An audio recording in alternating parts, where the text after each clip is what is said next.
Top quality और consistent performance के लिए सिर्फ सिल्वर पंप नाम याद रखना। રહીશો ભારે હાલાકી ભોગવી રહ્યા છે। અહીંયા અટલાદરા વિસ્તારમાં સામાન્ય વરસાદમાં જ મુખ્ય માર્ગો પર પાણી ભરાઈ જતા વાહન ચાલકો અને રાહદારીઓને ભારે હાલાકીનો સામનો કરવો પડી રહ્યો છે।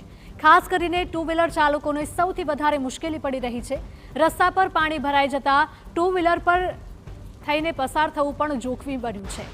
અનેક વિસ્તારોમાં ઠેર ઠેર પાણી ભરાતા વડોદરા મહાનગરપાલિકાની પ્રી મોન્સૂન કામગીરીની પોલ પણ ખોલી રહ્યા છે। નગરપાલિકાએ વેરાના પૈસા જાણે કે ચોમાસાના પાણીમાં વહી ગયા હોય તેવી સ્થિતિ સર્જાઈ છે। વડોદરા પાલિકાના દાવાઓ પોકળ સાબિત થયા છે અને શહેરીજનોને હાલાકી ભોગવવાનો વારો આવ્યો છે।